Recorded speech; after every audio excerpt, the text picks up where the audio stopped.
Salam Indonesia, salam Nusantara dari Sabang sampai Merauke, dari Miangas sampai Pulau Rote. Mantala iman kita, mantala kasih kita, mantala pengharapan kita. Tentunya dalam Yesus Kristus menjadi Tuhan dan Juru Selamat kita. Semoga kita tetap dapat mengaku Yesus sebagai Tuhan dan Juru Selamat kita. Dan jangan katakan Yesus bukan Tuhan, Yesus bukan Juru Selamat.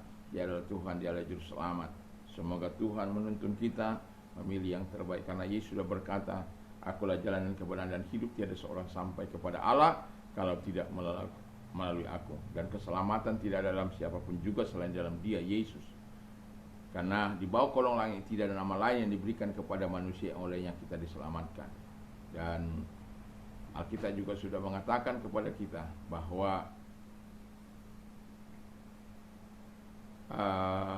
karena begitu besar kasih Allah akan dunia ini, sehingga Ia mengaruniakan anaknya yang tunggal, supaya setiap orang percaya kepadanya tidak binasa, melainkan beroleh hidup yang kekal. Puji nama Tuhan. Semoga Tuhan terus menolong kita, menuntun kita kepada hal-hal yang baik dan yang dimana kita bisa menjadi berkat bagi orang lain. Puji nama Tuhan. Mari kita berdoa. Terima kasih Tuhan, biarkan kami bisa menjadi berkat dalam hidup ini, di dalam nama Yesus, dalam perkataan, perbuatan, dalam tindakan. Biarlah Tuhan senantiasa menang. Dalam nama Yesus kami berdoa dan bersyukur. Amin. Saya akan membaca firman Allah di dalam 1 Samuel 24 ayat 17 sampai 23. Demikian bunyi firman Allah. Setelah Daud selesai menyampaikan perkataan kepada Saul, berkatalah Saul, Suaramu kah itu ya anakku Daud? Sesudah itu dengan suara nyaring menangislah Saul. Katanya kepada Daud, engkau lebih benar daripada aku, sebab engkau telah melakukan yang baik kepadaku, padahal aku melakukan yang jahat kepadamu. Telah kau tunjukkan padaku hari ini betapa engkau telah melakukan yang baik kepadaku, walaupun Tuhan telah menyerahkan aku ke dalam tanganmu. Engkau tidak membunuh aku. Apabila seorang mendapat musuhnya, masa akan dilepaskannya dia berjalan dengan selamat.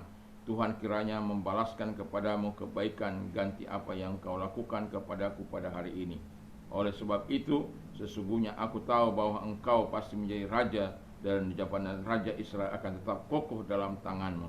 Oleh sebab itu, bersumpahlah kepadaku demi Tuhan, bahwa engkau tidak akan melenyapkan keturunanku dan tidak akan menghapuskan namaku dari kaum keluargaku. Lalu bersumpahlah Daud kepada Saul. Kemudian pulanglah Saul ke rumahnya, sedang Daud dan orang-orangnya pergi ke kubu gunung. Puji nama Tuhan. Di sini kita dari pembacaan ini saya memberikan tema menjadi berkat bagi orang lain. Sebenarnya saya ingin memberikan tema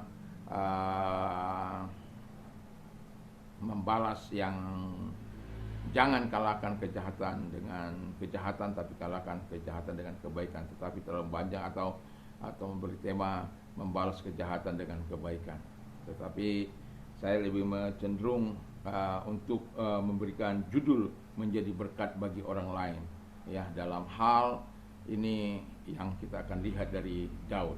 Yang pertama, agar kita bisa menjadi berkat, kita harus rela membangun hubungan kita dengan Tuhan. Ketika kita melakukan apa yang baik dan benar, kehendak Allah, taat, itu bukan karena kekuatan kita, tetapi ada sesuatu yang kita lakukan di dalam hidup ini, di mana kita belajar untuk hidup bergaul dengan Tuhan, berdoa dengan sungguh-sungguh, menyerahkan diri kepada Tuhan dengan sungguh-sungguh di dalam penyerahan kita kepada Tuhan. Ketika kita membangun hubungan kita dalam penyembahan kita, dalam doa-doa kita, dalam pembacaan firman Allah, dalam memperkatakan firman Allah dalam hidup ini, kekuatan Tuhanlah yang memampukan kita, bisa melakukan apa yang baik dan benar, sehingga kita bisa menjadi berkat bagi orang lain. Dan ini ketika kita bisa membangun hubungan yang baik dengan Tuhan dalam kehidupan ini, kita betul-betul menjadi alat di tangan Tuhan. Ada orang membangun hubungan dengan Tuhan, tetapi hidupnya penuh dengan kemunafikan. Aneh, katanya membangun hubungan dengan Tuhan, tapi penuh dengan kemunafikan, penuh dengan sandiwara, penuh dengan hubungannya dengan orang-orang di sekitarnya, penuh dengan cara-cara yang tidak menyenangkan. Orang membangun hubungan dengan Tuhan, iri, benci, itu harus terhapus dari hidup orang. Itu sebabnya untuk bisa menjadi berkat bagi orang lain bukan hanya soal materi saja, walaupun itu penting dalam hidup ini untuk menjadi berkat bagi orang lain. Dan saya bersyukur bahwa ada orang-orang yang senantiasa memberkati hidup saya walaupun di tengah-tengah situasi yang sulit, di tengah-tengah keadaan yang tidak baik, tetapi saya tetap masih mendapatkan rahmat Tuhan, kemurahan Tuhan, dan pertolongan Tuhan yang sangat luar biasa. Dan kalau kita melakukan itu dalam kehidupan ini, maka nikmatilah pertolongan Tuhan, nikmatilah kebaikan Tuhan, nikmatilah hal yang indah dari Tuhan, kemampuan yang sangat luar biasa yang Tuhan anugerahkan bagi kita, yang tidak dimiliki orang lain. Dan yang terlebih, damai dari Tuhan akan ada dalam hidupmu. Ya, jangan pikir orang yang melakukan kejahatan itu akan mengalami kebaikan Tuhan. Tidak. Jangan pikir orang yang menikmati hubungan yang baik dengan Tuhan akan mengalami penderitaan. Walaupun mungkin akan mengalami, tapi ada kekuatan Tuhan. Itu membedakan. Ada damai Tuhan, ada sukacita Tuhan, ada kemurahan Tuhan, ada pertolongan Tuhan. Jadi jangan pernah berpikir untuk hal-hal yang tidak baik. Walaupun ada banyak orang-orang bisa melakukan kejahatan kepadamu, iri, benci, dan lain sebagainya. Saya belajar dalam hidup ini, bukan saya manusia super, manusia sempurna, tetapi saya belajar dalam hidup ini untuk terus menyerahkan diri kepada Tuhan. Ketika kita difitnah berzina, ketika kita difitnah kawin lagi, ketika kita difitnah dengan hal-hal yang tidak menyenangkan dalam hidup ini,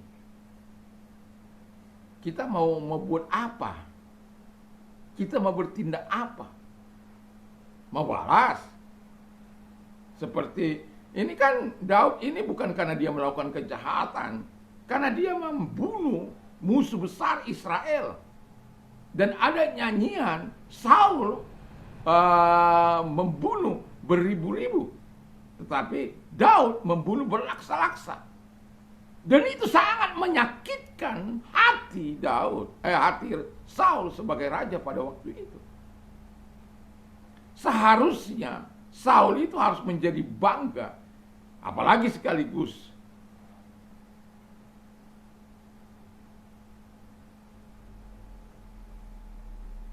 dia menjadi perwira atau prajurit yang baik.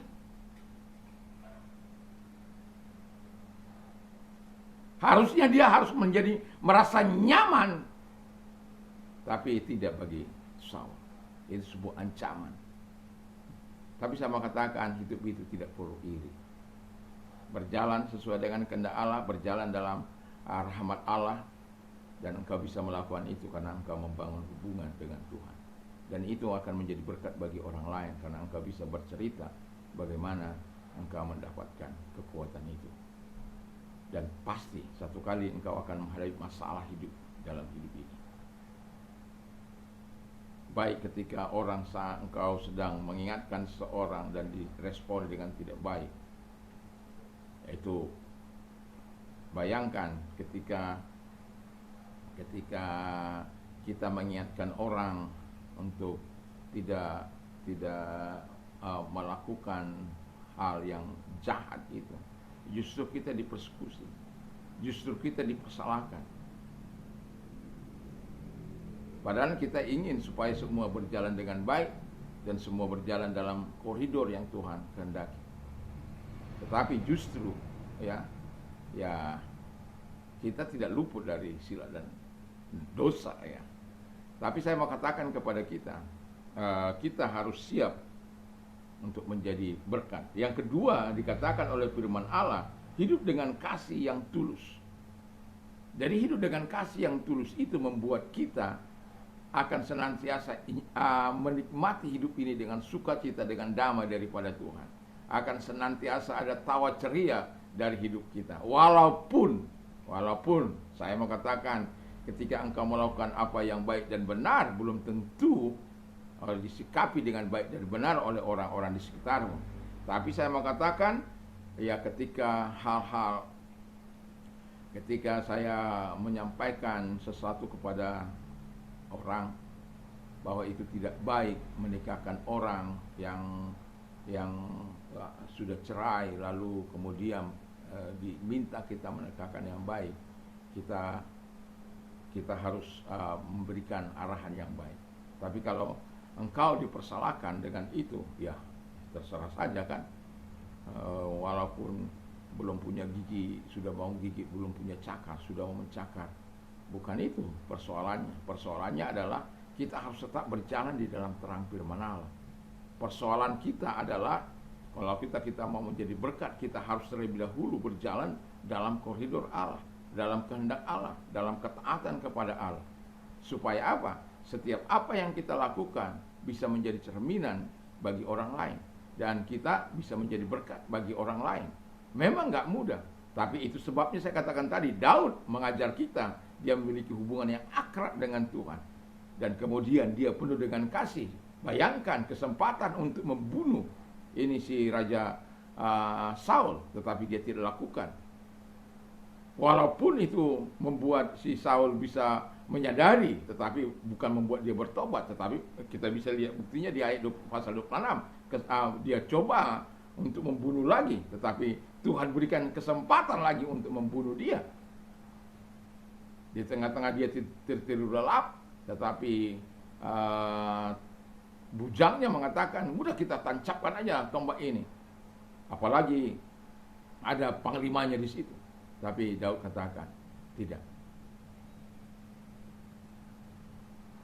Yang mau saya katakan kepada kita adalah, hiduplah penuh dengan kasih walaupun sulit. Yang ketiga yang dimiliki oleh Daud, dan kita harus sebagai orang yang mau menjadi berkat bagi orang lain, harus rela juga mengampuni orang yang bersalah. Karena firman Allah katakan, Yesus sudah mengajar kita supaya kita mengampuni orang yang bersalah kepada kita. Karena kalau kita tidak mengampuni, kita juga tidak diampuni. Nah itu kan. Jadi kalau kita mau mengampuni orang, kita juga diampuni. Jadi jangan pernah mau sakit hati walaupun orang memperlakukan engkau tidak adil. Engkau bisa saja mengungkapkan seperti Daud, aku ini hanya kutu, hanya orang yang tetapi saya berjalan lurus. Saya tidak berjalan dalam hal yang bengkak-bengkok.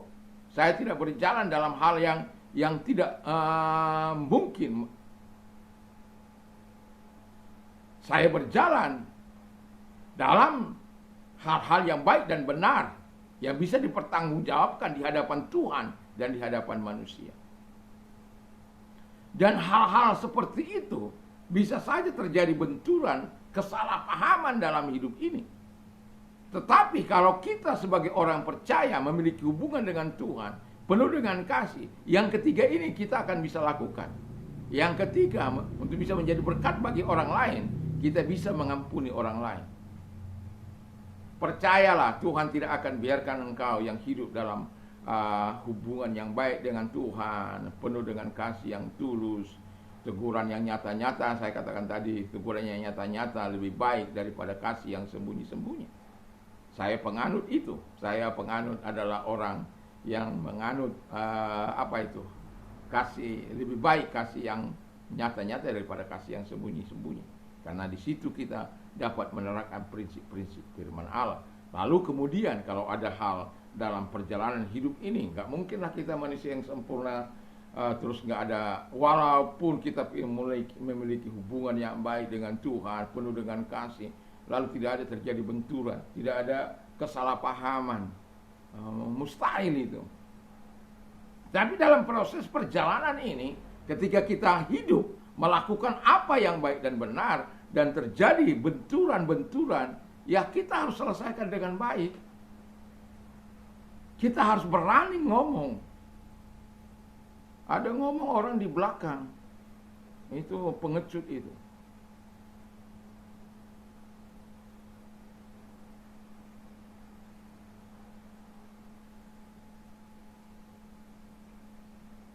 Kalau kita lihat carut marut, lalu kita tidak ingatkan. Anak saya aja kalau dia melakukan yang carut marut, pasti saya ingatkan. melakukan pembersihan kamar mandi saja tidak sesuai dengan apa yang saya inginkan, saya ingatkan.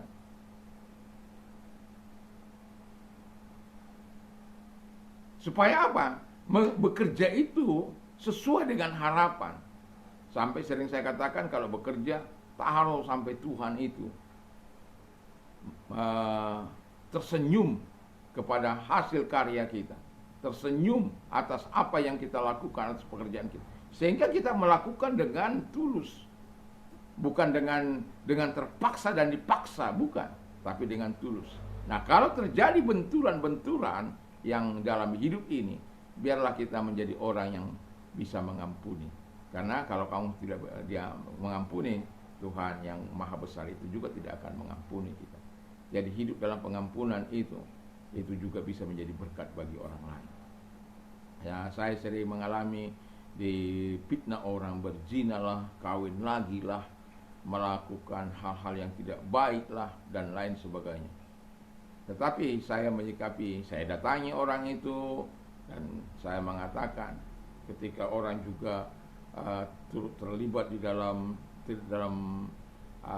hal yang tidak baik, saya datangi orang itu dan saya katakan, kalau orang itu tidak suka ya silakan saja. Tapi di hati kita harus selalu ada kasih yang betul-betul tanpa kebencian, tanpa maksud terselubung di dalamnya, selain hanya untuk kemuliaan Tuhan. Kalau kita melakukan itu, kita harus melakukan dengan penuh cinta kasih. Harus dengan kalau kita menghadapi orang-orang munafik dari dalam hidup ini, banyak orang-orang munafik. Di sini dia berkata A, di sana dia berkata B. Kalau saya tidak bisa itu. Kalau A, B, B. Kalau firman Allah katakan, kalau iya hendaklah kamu katakan iya, kalau tidak hendaklah kamu katakan tidak. Selebihnya adalah dosa. Tapi apakah orang siap semua seperti itu? Tidak.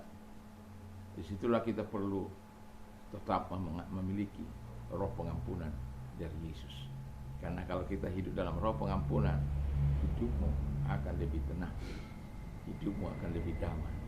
Orang lain mungkin akan terganggu dengan tidurnya, orang lain mungkin akan terganggu dengan hidupnya, orang lain akan terganggu akan hatinya, kehilangan damai, kehilangan sukacita dalam hidupnya, dan kehilangan keceriaan dalam hidupnya.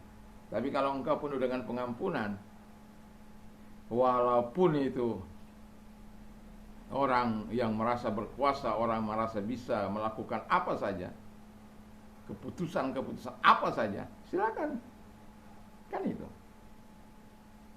Tapi hidup kita akan tetap menikmati sukacita Tuhan. Ya, inilah kalau kita mau menjadi berkat dalam hidup ini. Bangun hubungan kita dengan Tuhan, penuhlah dengan kasih, penuhlah dengan pengampunan. Ingat, tidak ada orang yang sempurna, tetapi hidup itu harus penuh dengan kasih dan penuh dengan pengampunan.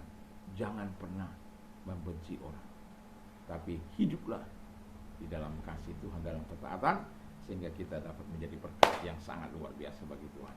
Puji nama Tuhan, dan kita akan berdoa. Terima kasih Tuhan, kiranya Tuhan menolong kami untuk bisa menjadi berkat bagi orang lain dimanapun ada. Terpujilah Engkau. Kami juga berdoa kepada mereka-mereka yang sakit dalam nama Yesus perintah. Keluar, sembuhkan mereka oleh bilu dan kuasa-Mu, sembuhlah mereka. Terima kasih Bapa di surga. Di dalam nama Yesus Kristus kami berdoa dan bersyukur. Dan kami juga berdoa kepada mereka-mereka yang memiliki masalah dalam hidup mereka. Biarlah Tuhan menolong kami, biarlah Tuhan memberkati kami, biarlah Tuhan menjadikan kami alat yang luar biasa di tangan Tuhan. Kami sungguh bersyukur, kami berterima kasih kepada-Mu. Di dalam nama Yesus Kristus kami bersyukur dan kami berdoa. Terpujilah Engkau. Di dalam nama Yesus kami berdoa. Dan pertolongan Tuhan kepada mereka-mereka yang sedang mengalami masa-masa sulit mereka. Kami tahu Tuhan apa itu kesulitan, kami tahu itu apa keadaan mereka yang sulit, tapi biarlah kiranya Tuhan menolong sehingga nama Tuhan dipuji dan dipermuliakan. Kami sungguh bersyukur, dalam nama Yesus kami berdoa. Haleluya. Amin. Selamat malam, kiranya kita terus mencintai firman Allah, kita menjadi pendengar yang baik dan sekaligus pelaku firman Allah. Dan jangan lupa untuk berdoa dan membaca firman Allah dan memperkatakan, dan kalau perlu sempatkan untuk bisa merenungkan firman Allah itu dalam kesepian, dalam kesepian, dalam masa-masa tenangmu, itu maksudnya. Tuhan Yesus memberkati. Mantap, mantap, mantap.